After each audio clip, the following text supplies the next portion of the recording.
Eto na mga kapatrol, ang dami nating updates ngayon. And thanks sa mga insiders at marami tayong nakalap na mga updates. Beginning sa ganda ng hotel na tinitirhan ng Gilas Pilipinas at lahat ng 6 na teams na maglalaro para sa Olympic Qualifying Tournament in Riga, Latvia. Nandyan rin ang official photoshoot ng Gilas na kung saan nakunan live ni Junmar Fajardo.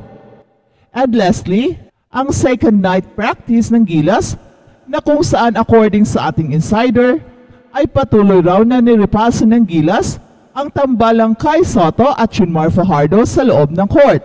Nasa isang hotel pala ang lahat ng 6 na teams na maglalaro sa Olympic Qualifying Tournament sa Riga. Kaya ngayon pa lang ay nakikita-kita na ang lahat ng mga players except Latvia na hindi pa ata dumating sa hotel. Well, baka nasa ibang hotel sila dahil sila naman ang host.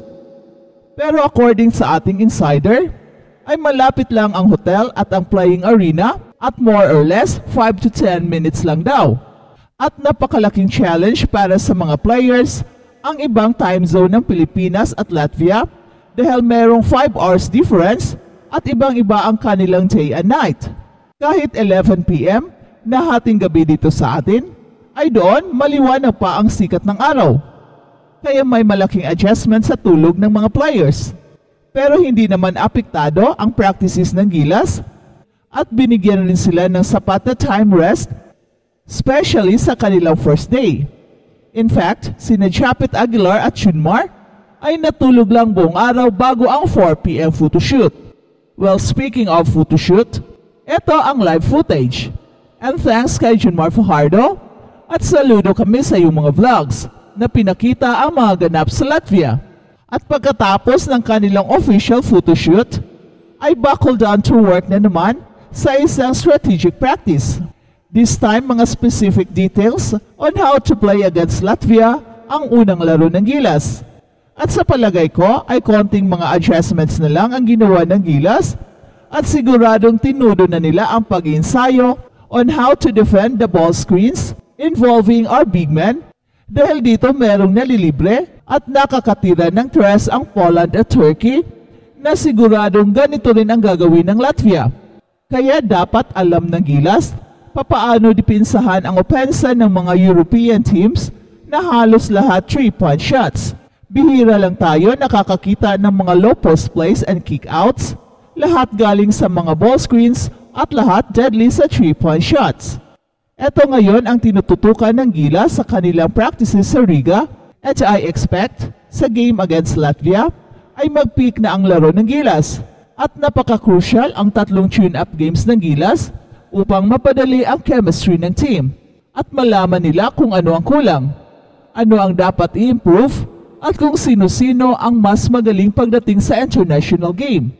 Malaking tulong rin ang tune-up upang malaman kung papaano maglaro against very strong teams ng Europe dahil parang simulation game na rin ang Turkey at Poland sa laban natin versus Latvia and Georgia. The way to beat Latvia ay kung magiging epektibo ang ating Twin Towers playing together.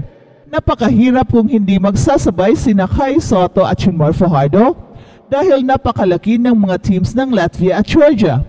Kaya it is imperative for Coach Tim Cone to play with Twin Towers the whole game.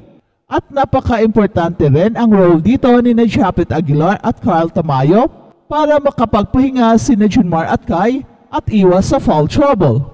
Pero more than the players, ay ito ang ultimate test para sa coaching genius ni Coach Tim Cone na kung saan gustong patunayan na kaya ng mga Pinoy ang world stage at ang mission nila ay ang makabalik ang Pilipinas sa basketball sa Olympics.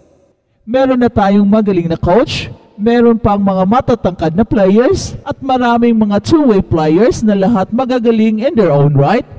Kaya lang kulang sa preparation. 10 days lang kasi, nagkakasama ang buong team at 3 days lang ang kanilang practice at lahat tune-up games na and travels and practices in between. Well, is it enough? Malalaman yan natin sa July 4 at 12 AM Philippine time versus Latvia.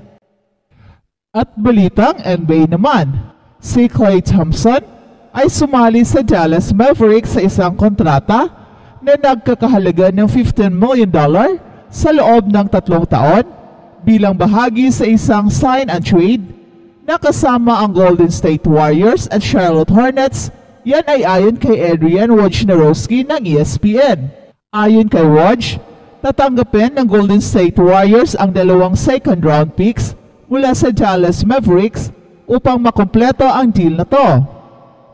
Si Klay Thompson ay naglaan ng kanyang unang 13 NBA seasons kasama ang Golden State Warriors. Siya ay pumirma ng 5 taong kontrata na nagkahalaga ng $189.9 million sa Golden State Warriors noong 2019. Ilang linggo matapos siyang nagka-injury sa kanyang ACL na nagresulta sa kanyang pagkawala ng buong 2019-20 season, at sa sumunod na off-season, nagka-injury siya sa kanyang Achilles at nawala na naman siya sa 2020-29 at halos buong 2021-22 season bilang resulta nito. Sa kabuuan, hindi naglaro ng basketball si Klay Thompson sa loob ng 30 months bago siya bumalik noong January of 2021. At mula nang bumalik siya, malinaw na nabawasan ang kanyang kakayahan, lalo na sa defensive side, kung saan siya noon ay isa sa pinakamapandikit na depensa sa labas sa basketball.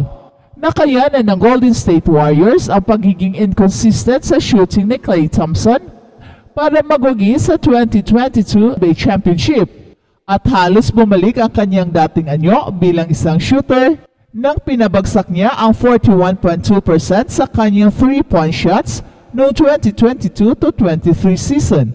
Gayunpaman, may mga mas malalim na limitasyon ngayon sa epekto ni Klay Thompson sa court kumpara sa huling pagkakataon na pumirma siya ng bagong max deal. Ang Golden State Warriors ay pumasok sa off-season na kinakailangang harapin ang katotohanan ng bagong collective bargaining agreement. Ang gobernador ng koponan na si Joe Lacob ay bukas sa kanyang intensyon na umiwas sa luxury tax dahil sa malaking multa na binabayaran ng mga koponan sa ilalim ng bagong CBA, lalo na sa pagdating sa roster flexibility. Klay Thompson joins Dallas Mavericks team fresh off an NBA Finals appearance at loaded ng 2 future Hall of Famers in Luka Doncic and Kyrie Irving.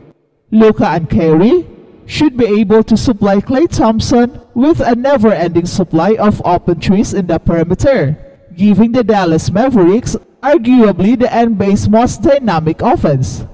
Nang nag-free agency si Klay Thompson, may ilang option siya, pero may ilang kadahilanan na naglaro sa kanyang desisyon na sa huli sumali siya sa Dallas Mavericks.